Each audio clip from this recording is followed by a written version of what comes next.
Hey, good morning. Welcome to the Stochastic.com MLB strategy show. A little Monday action coming back from the weekend. 8 games. Hope you guys had a nice weekend. I'm hanging out with Matt Bellman at Fantasy Tips Matt on X, on Twitter, formerly. Laffy_D here.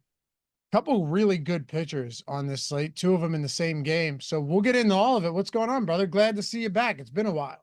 Yeah, happy to be back on here with you. It's been a minute since we did a show, so pumped. This is how my week starts. And yeah, a little bit of a awkward sizing on these slates recently. So today's 8 games. Yesterday was only a 7-game Sunday slate. So Which is weird. a couple teams here don't play today that also didn't play yesterday. The Cubs are the one team that's sticking out, which is just bizarre, but hey, it's what we got.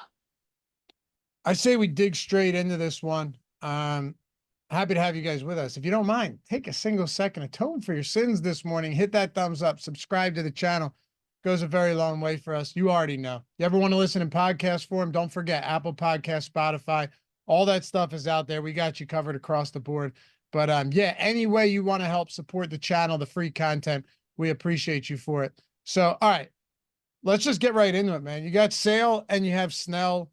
I guess, let me ask you this much. We know that Sale's getting a ton of ownership. It's a great park.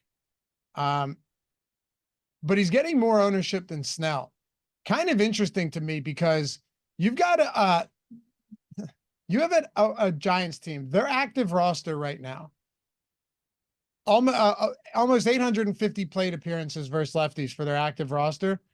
151 WRC plus. The next closest is 126, just to give you guys an idea. 212 ISO and a 24.5% K rate, which is actually up there, like 6th highest in baseball. 381 weighted on base average. No team is even close to that. 352 is the next closest team against lefties. That's interesting to me because you look at the other side of this. Blake Snell's $1,200 cheaper.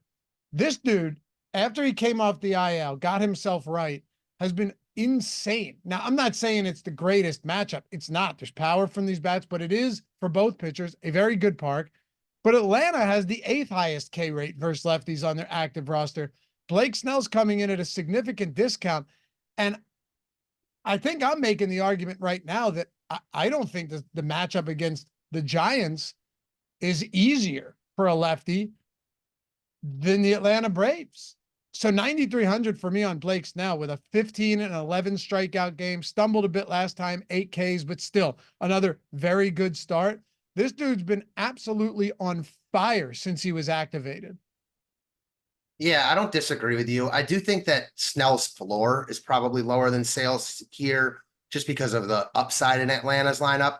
And the only pushback I'll give you on the numbers that San Francisco has against lefties, it's got to be small sample sizes. Tyler Fitzgerald, Gerard Encarnacion. Now, I know they added some guys that have been good against lefties, Marcana specifically. So I don't think it's a pushover, but I'm not as worried about the young guys just because if the lefties those guys had been facing were Chris Sale, I'm sure their numbers wouldn't be nearly as good. And I do think that Sale is the best pitcher on the slate.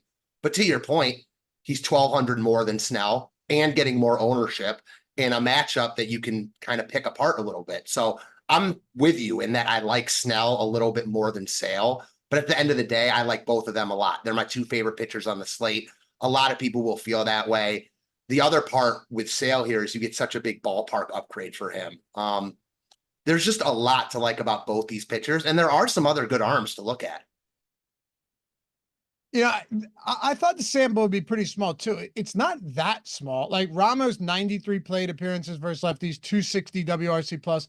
Conforto, 85 with a 172. I can't guarantee who's going to be in the lineup, but Sure. Fitzgerald, 84 with a 171 WRC plus. Chapman, 137 plate appearances, 150 WRC plus. The list goes on. Like you got other guys with 100 plate appearances versus lefties. So no, it's not like a massive sample that you'd have with a lot of teams this part of the season where they've had everybody together. But it's also not like we're looking at April or something like that.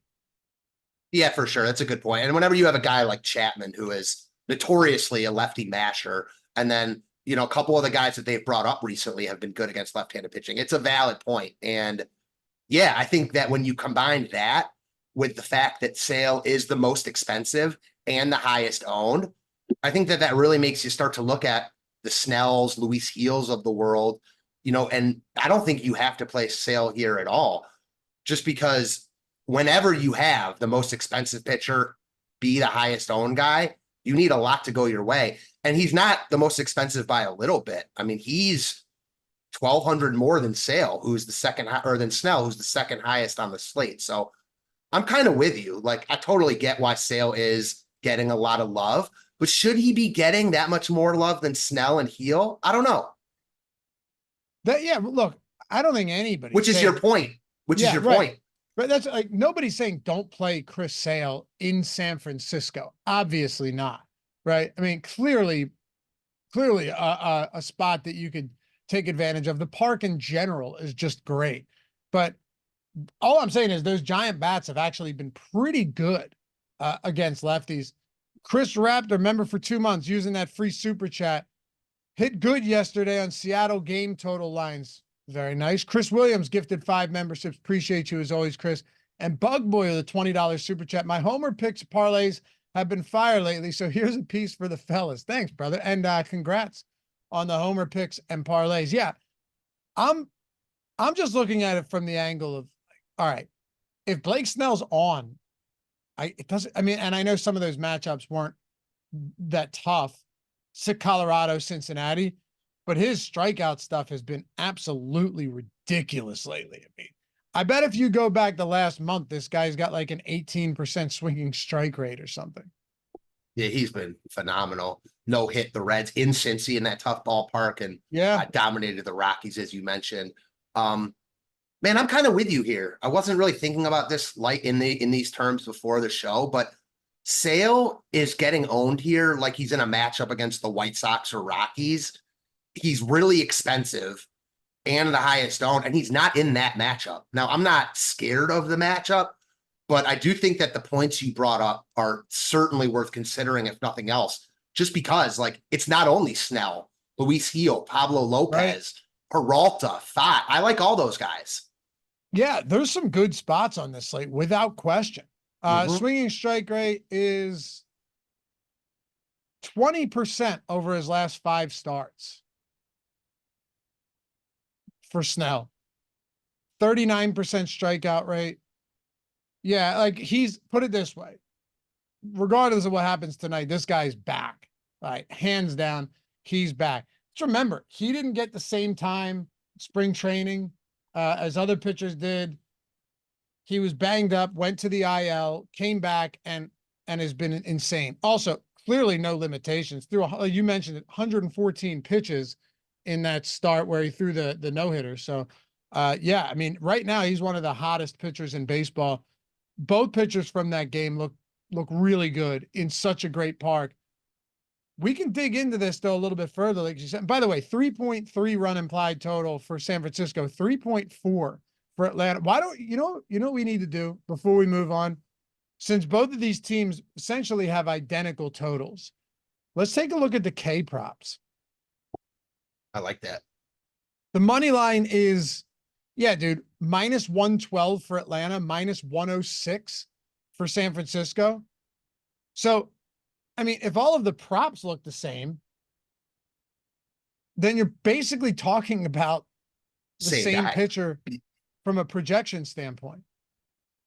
But maybe they don't. And Snell's at home. I mean, you got to like that a little bit more for the home pitcher always. Right. Snell's at home. All right. So Blake Snell over 7.5 strikeouts is juiced minus 125 to the over. Pitching out 17.5 juiced to the under. Earn runs 1.5 juiced a bit to the over, but still. So you're looking at like 1.5 runs to the over. Let's just say like 1.8 or whatever. They have the same lines. Like, the lines are basically the same all over. Are they? Yeah. I mean, I'm just looking at it like from Sale is over 18.5 outs, juiced heavy to the under. Snell is over 17.5 outs, juiced heavy to the over. It's like all like that. Yep. Yeah. Sale strikeouts Same thing. Yeah, his strikeout prop is a little bit higher, but not a ton. So yeah, both of them look really good.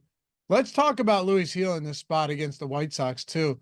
Where do you stand on a guy like him today? We just talked a lot about Sale, a lot about Snell, basically the same prices as Blake Snell for Louis Hill.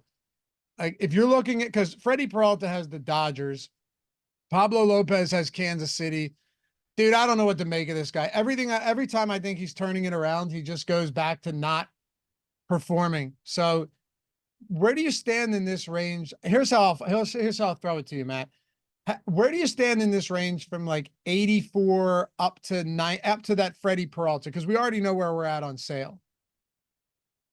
Yeah, so man, it's interesting because I'm with you about Lopez. He's been a hard nut to crack this year, but all of these guys, except for Singer for me in this tier, is completely viable in tournaments.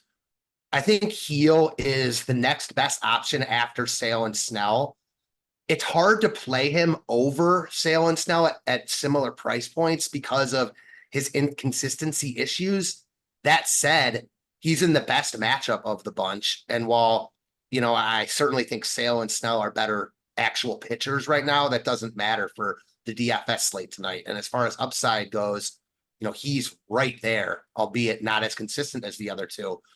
Lopez, man, the more I look at this slate of pitching, the more I like Lopez in tournaments because I just don't think people will want to click him at 9,200 given his struggles on paper this year. But when you look at his underlying numbers, they're not quite as good as they had been like last year and in years past, but they're still really, really good. He's striking out 27% of hitters. His expected ERA is only 3.5 compared to a 4.75 actual ERA. So again, I don't like him as much on paper as Sale or Snell, but I think it's closer than the ownership is implying. And I much prefer a matchup with the Royals on the road. Everyone's seen their numbers about how much better they've hit at home. So I think Lopez is my favorite tournament pitcher. And then Peralta, man, you mentioned it. It's the matchup with the Dodgers that kind of makes me really, really hesitant on getting here. Again, as someone who only plays limited lineups, it's hard to get to Peralta over not even Lopez, but over Blake Snell, who's the exact same price. You obviously would rather get to Sale over Peralta.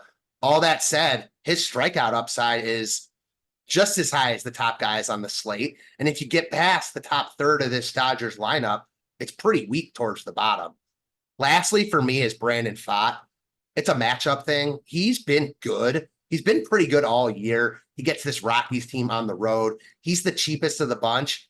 I don't love spending 86 for Pfaadt, but I think it's a fine price for this matchup. And there are expensive bats to spend up for. So that's for me, like the pitching range. If I had to like list them right now, who my favorites were outside of Snell and Sale, I think Lopez would be my favorite.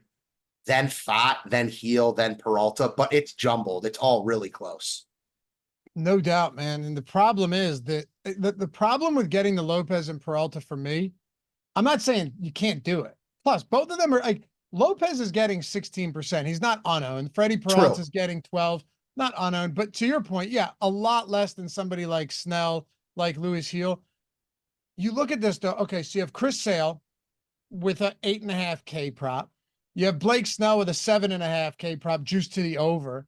And then you have Heel against the White Sox, who have a 3.3 run total. And then a cheaper Brandon Pfaadt against the Rockies. So, and he has like a 23% K rate on the year. Not the same elite strikeout stuff as some of these other guys, but you're not paying for it. And he could go, very deep into this game, as we know that teams do often against our pitchers do often against the Colorado Rockies. I mean, I'm pulling it up right now. Brandon Pfaadt has a 7.5K prop today, dude. Juiced to the under. Juiced to the under heavily, but 7.5K prop. 18.5 outs prop. 1.5 earn run prop. All of them are juiced to the under. The 1.5 is juiced a bit to the over, but those are like elite props. So I guess the question then becomes like, how difficult does it become to get to Lopez and Peralta? I ran the Sims. I'm pulling up exposures right now. And And I do have, okay, so I am essentially with the field on Lopez and Peralta. I'm a little bit under on Fott. And then I am over on Heel and Snell, which I'm happy to be, and with the field on Chris Sale.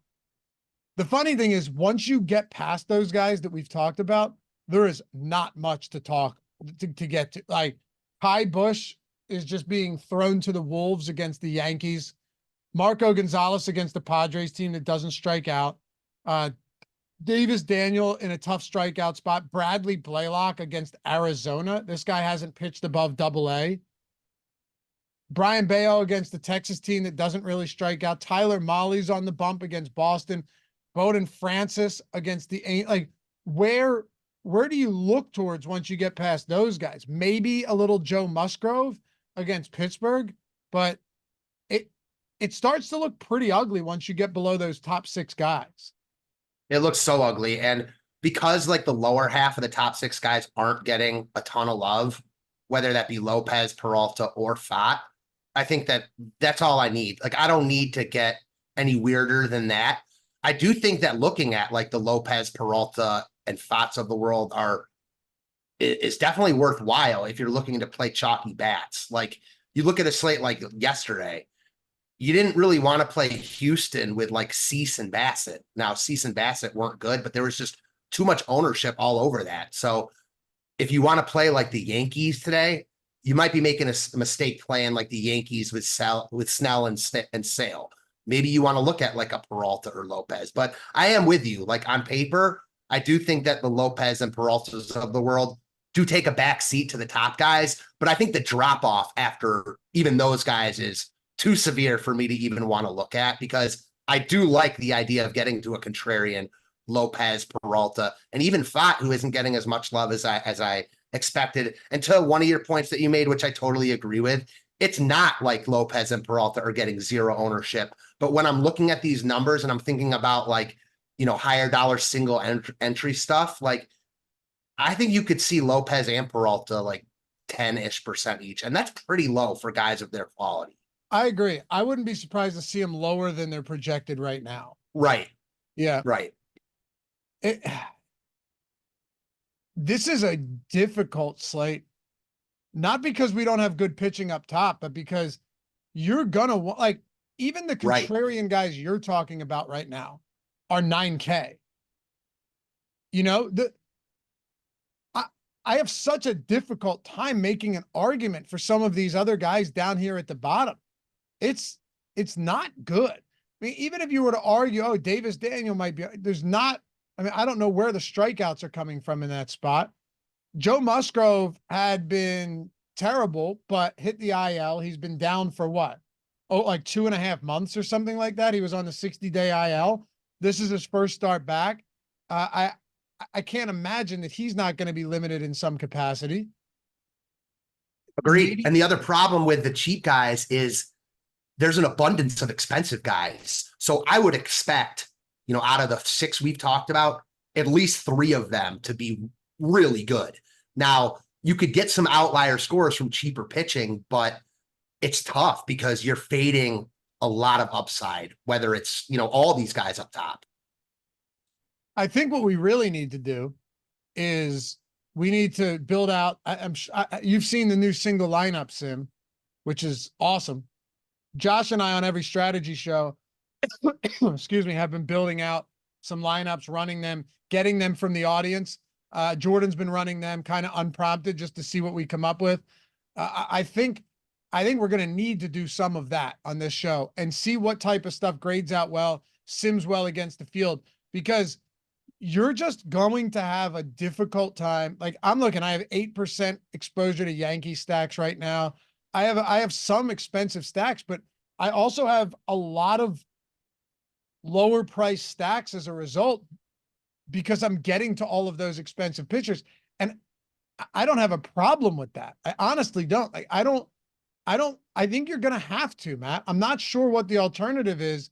If you're, let's just do this. Let's do this for a second. Let me pull up the single lineup builder. Jordan, you can do the same. Already did. He's 2 steps ahead of me. So let's say we were to just go, we'll forego Sale for a moment, right? Pull it up on your end so you can follow along, Matt, the single lineup sim. Go Sale, and then let's say Brandon Pfaadt, because those props, he just looks so good. It gives us 4,000 per player remaining, which isn't actually terrible. But if you're stacking, throw some expensive teams out there in good spots today, and we can see if we can configure something. Yankees. Right. I mean, Yankees are number one. You're going to get. Do we think Verdugo leads off lefty here? I'm not sure. I was either thinking him or Torres. I haven't. They do have really cheap guys in their lineup, though. Outside of Judge and Soto, they're cheap. Right. So that's what I'm looking at now. You have, and Jazz is expensive, but lefty batting further down. Stanton's not expensive. Wells isn't that expensive. Torres. If we assume that Torres led off, and you had would you just get another cheap righty in there, or you think you just bump Verdugo down in the order? I think I would just bump Verdugo down. Verdugo's been all over recently, though. I'm pretty sure he led off yesterday. He hit 9th the last time they faced a lefty. That's what I'm saying. I don't know how that would play. But yeah, like Soto and Judge are very expensive. I don't know if you comfortably get both of them in there, even if you're stacking the cheap ones too for the Yankees. I agree with that. I do think you're going to have to make a lot of other concessions to make that happen. But with guys like LeMahieu, and there are other cheap bats scattered around the slate. But I'm more or less with you in that if you roster expensive pitching, it's going to be hard to roster Judge and Soto together. We'd have 3,100 remaining per like if you just put 2 outfielders in and they were Judge and Soto, you have 3,100 remaining. That's tough, man. Like it's tough because then you have to be looking at guys like Benintendi, who just like the straight 2K guys who you don't really want to play. In a terrible matchup, no less. Yeah, exactly. I'm with you. I'm interested to see like how construction ends up today because of all this we're talking about with very expensive pitching, and obviously the 2 Yankees bats in great spot. And by the way, we had a comment from Lee. What's up, Lee? This minimum price catcher for the D-backs is just crushing. He's got to be highly owned in order to make stacks work. Yeah, I mean, it's only 3 starts, but I just looked at my exposures to catcher. I have 38% of him. He's by far my highest. If we assume that he's batting 5th against a AA pitcher with the platoon advantage at 2,100, actually, let me put it to you this way. He is probably the best hitting. He's probably the best play on the slate. Yeah, he did really good for me on Friday night when his first start, hit a walk-off homer, hit cleanup at 2K. He was raking in the minors, tons of home runs, obviously a lot of power. It's just a complete misprice. So I'm with you. I got no problem just playing him everywhere. He's, I think you're right, the best bat on the slate at that price. We have him in the Sims projected at only 16% right now. It's early in the day. We usually get this stuff out so we can make content around it, and it updates and adjusts and improves throughout the day. But my guess is he's a lot more popular than that. Same. You think so? Right? Yeah, a lot more popular than that. Definitely. Any other pitchers you want to talk about? Like any other value? The value is gross today, dude. Yeah, I really think you're only looking down there because of roster construction purposes. But on that note, like I don't have one guy that, the one guy that I think would stand out just because he's 4K is this Blaylock. And if nothing else holds true, as of right now, we have him as a 31% chance to be a top 2 value pitcher on the slate. I don't usually roster pitchers based on that, but that is a feather in his cap on a slate with expensive bats. So I don't see anything. If I needed to go down there, maybe I would just go all the way down to Blaylock. Maybe that might just be your only option here. I mean, is there a real difference between Blaylock and Bowden Francis? I don't think so. Probably not. No, but 75 innings at AA this year with Milwaukee. Oh yeah, he's not good. And 20% K rate. You're just hoping for like 10 in this spot. Yeah. Let's pull the top stacks tool up, Jordan. And by the way, you guys ever want to, still a lot of baseball left, still a little less than a month until the regular season starts for football. So if you're still playing baseball and you've been on the fence, you're getting all of our tools for baseball, depending on what package you get. But even the data package, like if you didn't want the full sims, you're getting the brand new single lineup simulator. You're getting the top stacks tool. You're getting the top pitchers tool, top hitters, ownership, player projections, lineup generator, and you're getting a lighter version of the sims. The only difference is that the contest generator generates 500 instead of 5,000, but a lot of you aren't even looking for that. So, and the post contest simulator, late swap tool, which just swap in seconds, minutes, sorry, you can swap them out, all of that stuff, everything included. Whether you want to try out a week, try a week, see if you like it. You got baseball every day and you got multiple slates pretty much every day, or a month, all of that in the description and in chat. And obviously hit me up whenever you have questions, join the Discord, say what's up, and we're happy to help you along. We have some great videos, tutorials, and walkthroughs to get you going. But the learning curve, now that we've got these tools, I mean, Matt, you've seen the single lineups and there's no learning curve with that at all. You just hand build and plug your lineups in, get instant feedback on every single lineup. Yeah, it's pretty dope. So yeah, check it out. Would love to have you guys join the team. A lot of baseball to go. I think we gotta build some lineups here. And I want to start with a Diamondback stack and see what we come up with. I just want to see if they grade out well, because my guess is they will be pretty popular. Yeah, I agree. They've got some cheap guys that have been hitting well also. We talked about Del Castillo. Jake McCarthy's another one. It'll be interesting to see if Ketel Marte's back tonight. He's supposed to be, but who knows really. So if he's out, he's amazing, obviously. But if he's out, he's very expensive and they've got cheap guys to fill in for him. So I could see Arizona becoming more popular if Marte's out. Let's start. And if you guys,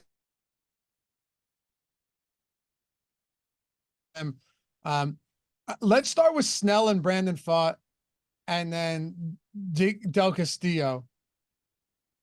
So that gives us a lot of room to work with. Let's try a 5-man Diamondback stack, and then we'll fill it in from there. So where do you want to go after this? We have 2 pitchers. We have Adrian Del Castillo, and we have everything else wide open with about 4,300 per player remaining. And we want a full Diamondback stack. Yeah, let's try that. Okay. I think ultimately you're looking at, we probably are throwing Carroll in there as well. Yeah, I'm sure he'll be leading off today. Blake Snell and Brandon Pfaadt. Because Lourdes Gurriel also might be out tonight. He got replaced yesterday. I think you're going to see McCarthy with a really nice batting order spot today. So Okay. for me, the 4 that stand out right away would be Carroll, Josh Bell, Jock Peterson, and McCarthy. Now, the problem there is you have 3 outfielders, but you see that with a lot of stacks. I think we can try it anyway. Wait, Yeah. you said Carroll, McCarthy, Peterson, and who else? Josh Bell. Okay. We still have 4,600 remaining for second, third, and short. Yeah, so in that case, like if Marte is in, I would obviously just want to play Marte there. So who would you swap out then? Well, I wouldn't, because you have 4. No, because we have Del Castillo. Oh, yeah, I forgot about him. I think we take one outfielder out. Definitely, because then it just balances your build more anyways. So any of the outfielders, I think they're all similar. I'd probably want to leave Carroll just because of the upside, but I'd actually take out Peterson. Let's take out Jock. Let's put Ketel Marte in there. That gives us 3,900 per player because he's very expensive, but we still have a lot to work with here. So what do you want to do for secondaries for the secondary stack in this lineup? Who do you want to go with? I don't think we'll be able to really get the Yankees because, well, maybe we can get. So we have 2 outfields and shortstop, or one outfield. We have 1 outfield, third base, and shortstop. I think you go any number of ways here. The Yankees obviously as a mini stand out here with going like Stanton and Volpe.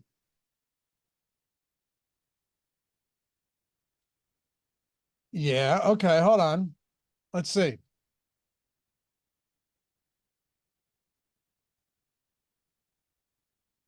That would give us 3,500, Matt, at third base. So Rendon, Ortiz, Cabrian Hayes. No one really projects all that well down here.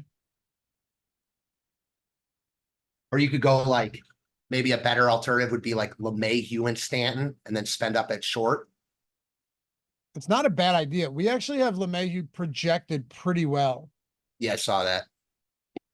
Do you think you see him with a higher spot in the order against the lefty? I don't think it's crazy to think that at all. Like they're really mixing things around right now, trying to go with who's hot. I wouldn't even be shocked if he's like leading off here. We've seen that a couple times this year. We have, yeah. So who else? This puts us into a weird spot though, because it's like, who up here do we want to pay for? I think it would have to be Willie Castro. We just max it with Willie Castro. And I have no problem with that. Leading off against Brady Singer. Me neither. All right, I'm running it now. No. Stanton, yeah, 46% ROI. Very nice. LeMahieu. Let's see what happens, Matt, if I run this in a large field, because I ran it small field. What if we run this in a large field? Will it be significantly worse or better? And McCarthy. 31%. Not bad. Okay. Not bad. Pretty solid for the first build. Matt, get into this with me, man. Let's go. Give me a team. Give me a team you want to do here. Give me another All right, one. let's okay. I was actually just looking at, let's do the Jays. Okay. That could be very interesting. Throw in Varsho. Oh, go ahead. Sorry. No, I was going to say they grade out really well in the tools for top value. And they're second in stack score in the top stacks tool. Yeah, and they're cheap. Let's throw 5 of them in first, and then we'll get our pitchers in, and then we can worry about who we want after that. Okay, so let's do Varsho. Okay. Horwitz at second. Vlad at first. All right. Varsho, Horwitz, Guerrero. Wait, where do you want Horwitz? Second? Yeah. So we can get Vlad in at first? Yes. Okay. Who else? This is another one with 3 outfielders you want. So one of Springer, Loperfido, probably Springer, because I don't think price is going to matter. I think Springer. We have him projected really well today too. Yeah, and then this is one where if you're stacking the Jays, I think you probably want to use Alejandro Kirk at catcher. Like he's not the value of Del Castillo, but he's a middle of the lineup catcher in the stack. I don't hate that at all. And yeah, right. You're not getting middle of the order catchers at a low 3K price. That's kind of tough to come by. Yeah, exactly. Like in a Blue Jay stack, I'd much rather use him than Del Castillo. I'm with you 100%. Yeah, cool. All right, let's go pitchers. What are you thinking? Because I built the last one out from a pitching standpoint. I still don't want to go super cheap. There's just no value right now to speak of. Oh, and I think even with a lineup like this, and Vlad's expensive, I know, but the other guys on the Jays aren't too pricey. I think I love the Snell Thought combo. I think that right now is my favorite combo. Yeah. Sure, let's do it. And then what we can do after we run this, we can swap out one of those guys. We can try and swap one of them out for, this is why these kind of like exercises can be valuable. We can swap one of them out for maybe a Peralta or a Lopez and see if there's leverage there that's helping us out. You just read my mind there, and I'm thinking about that, and I'm like, I'm going back to what you said though. Like Thought's props are better than Peralta or Lopez today, which is wild to say, but it's just facts. It's crazy. So this gives us 37 per player remaining for third, shortstop, and outfield. It's like exactly what we just had. Yep. Yep. AJ, I was gifted a membership. How do I log in? Thanks for my every morning information. Anytime, man. I don't know. I just pay for mine, but I can't get them gifted. So there should be a way that you can accept it, or you should already have it. And then you can see something where it's like perks or something down there. One of these guys in chat might be able to tell you.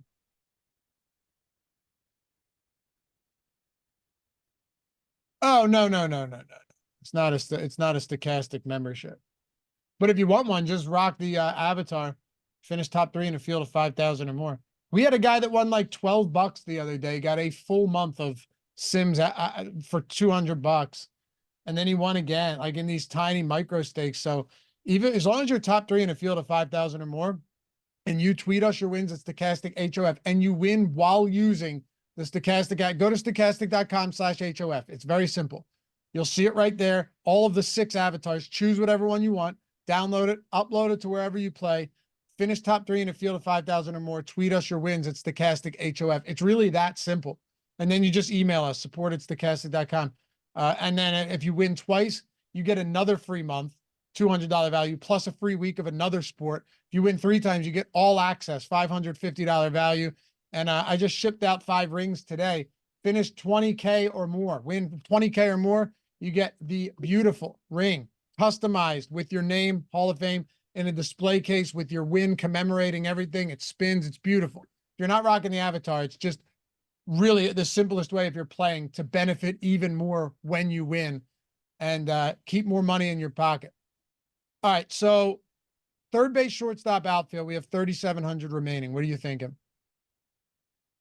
I think we could see this is where it's a little tough right now, just because lineup spots really matter. Yeah. Because all of a sudden, like if Ketel Marte is out and Perdomo is leading off for Arizona, I Yep. would just lock him into a spot like this, you know? Absolutely. I'm wondering though, can we? I don't think we can. I was gonna say, can we make a 3-man Arizona? But those spots for Arizona are pretty ugly. We'd be talking like Right, 7 and 9 hole. Unless Perdomo's leading off. Right, correct. I don't want to do it in this build, but just want to kind of ask you about this because I know that this is. What do you think about using like a Giants bat or two, especially if you're stacking a team like the Yankees? Definitely an interesting thought. I don't want to stack them, but you talked a lot about how good they are against left-handed pitching. Like that would make Sale the lineup. Yeah, that would make the lineup very unique. And they're cheap outside of probably Chapman. Big time. Can we make Texas work? Just looking at that game is also, I don't think you can make them work because Seager's pricey. Let me see here. Do we assume Smith is leading off in this spot? Mm-hmm. Smith, Seager, Semien. So then, yeah, no, we literally have 1,900 per player remaining. That doesn't work. Doesn't work. Damn. Yeah, Toronto's cheap, but they're not that cheap. I suppose. No, especially when you wait. have Vlad in there. What if we? What about the Angels? We could do that. I was going to say, what if we swapped out Springer for somebody else? But yeah, who would you want to swap him for? Like, would it have to be Mo Perfito? Yeah. And then it's just, you're obviously losing some projection, but you're getting a lot salary wise where you can go to a team like Texas and Seager or Boston and Devers, something like that. Huh. Hold on a second. Could this work? Could we get that? If we swap out Springer for Loperfido, that gives us 4,100. And that's with Seager and Smith in the lineup. Okay. Can we do that? Let me see. Where's Texas? This is fun. I know, man. Dude, Garcia's 4,100. He's Stop. exactly. Yeah, that's amazing when it happens like that. Let's see how this looks.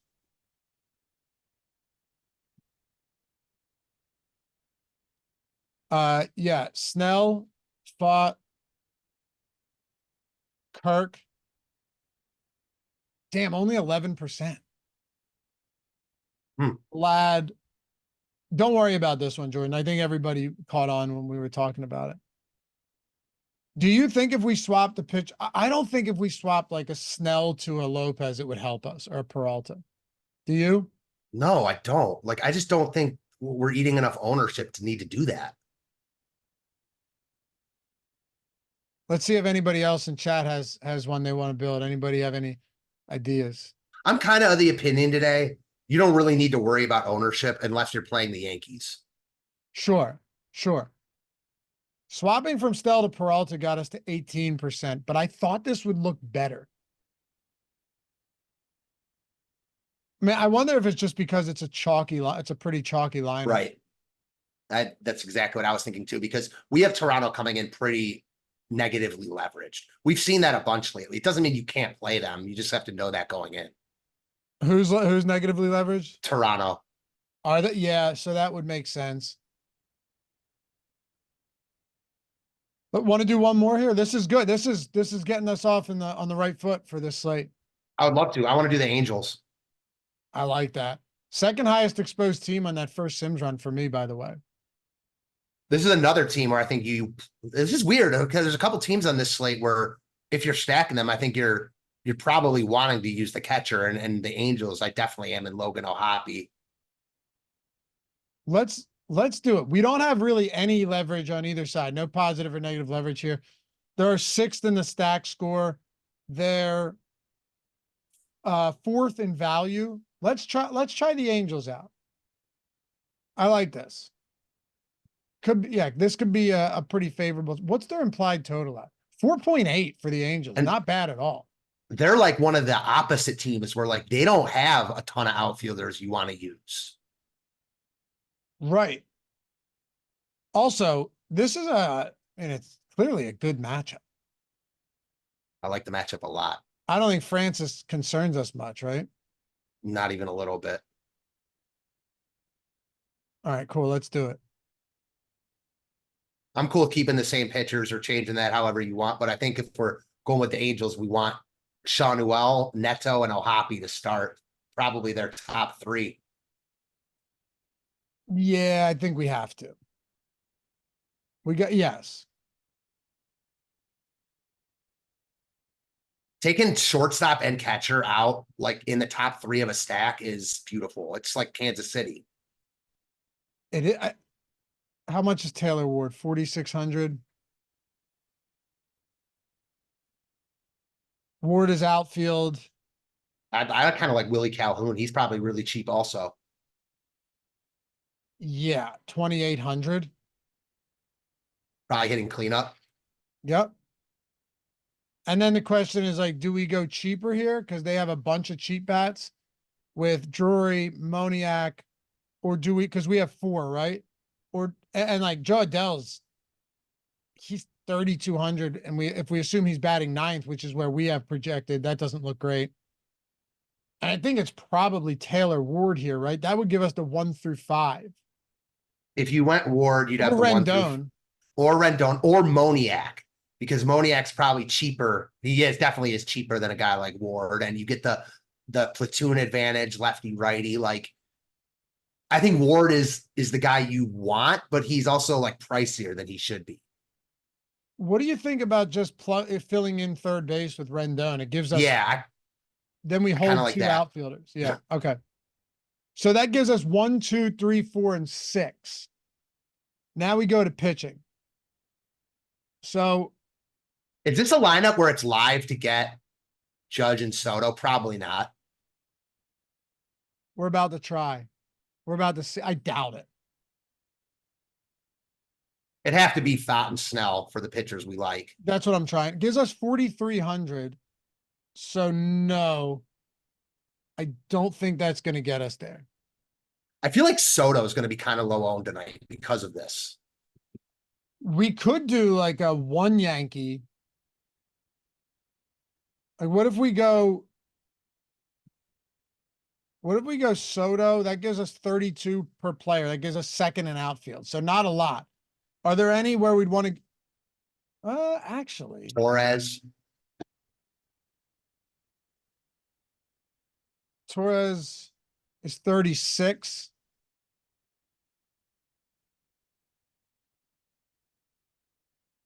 Now, yeah, so we're looking at like an Angels 5, Yankees 2, and then just a one-off here.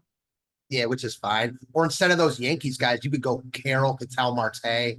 You got a lot of options if you stack a team like the Angels. Hold on a second. Let me process this real quick. I was trying to see, like, is there any way we could swap Moniak in and get a 5-3 with 3 Yankees? I don't Oh, believe yeah, so. because I don't know if you went like LeMahieu, who's cheaper than Rendon, and then Right. Moniak as the outfielder, you are opening up a little more salary, and I don't think you're sacrificing anything. Should we try that? Yeah, I mean, LeMahieu and Rendon are basically the same player to me right now, and Yeah, seriously. you know, That gives us okay, so there's actually a lot we can do here. Ohapi, so 1, 2, 3, 4.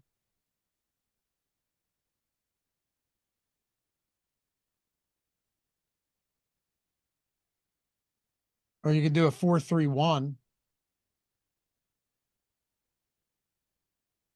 Like Varsho on the other side or something.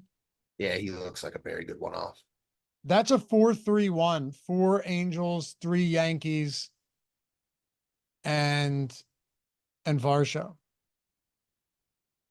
Especially if you're playing like a little bit of smaller field stuff. I never mind, doing a 4-3-1, stuff like that. I don't go out of my way for it, but I'm also not, you don't have to be in that, quote unquote box. There's always ways to get different.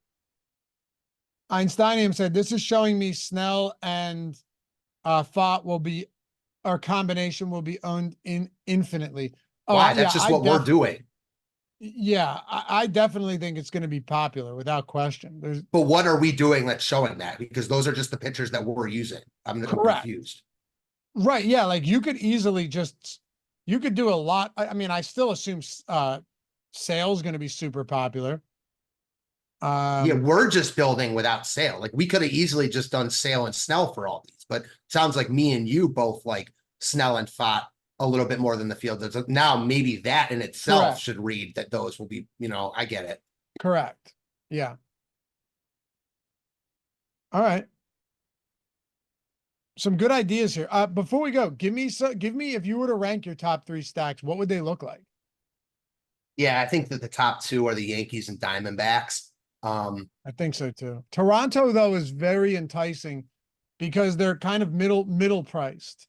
And they get a great ballpark upgrade. So for 3, I've got 3 more I like. I'm not sure how I'd rank them. The Jays, the Red Sox, and the Angels. I like all 3 of those teams. It's like getting off of the 2 main stacks on the slate. Okay. Love it. Hey, appreciate you guys. And by the way, Toronto, Arizona, Yankees, but I don't think you can go wrong with Texas here against Bayo. Boston against Tyler Mahle. It's just expensive. Angels, you mentioned against Francis. It's really just a matter of, do you think it's worth it going down the cheap pitching? And on this slate, I just don't see it. I don't see it. I don't see it. We can end on this though, Matt. Eric Johnson said, kind of love the Giants today. You mentioned it. I didn't mean to brush it off, but yeah, there could be something to just like, what if this Giants team really is that good against lefties right now? And they'll be virtually unowned, right? Just unowned. Yeah, they'll be very, very low owned. So you'll gain a lot of leverage there. Man,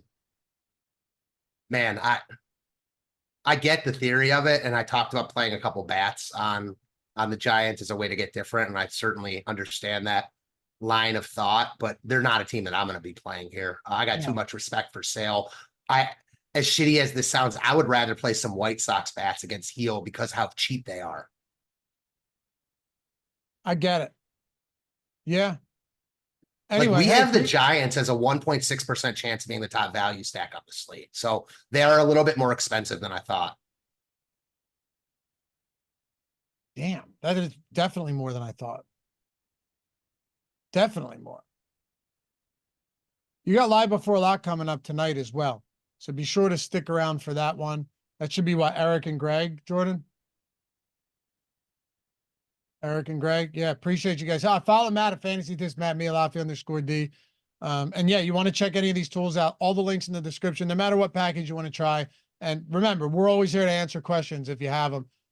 Thanks as always. Hit that thumbs up before you go, and we'll see you back here tomorrow, Tuesday, probably another big slate MLB strategy show. Until next time, bye-bye.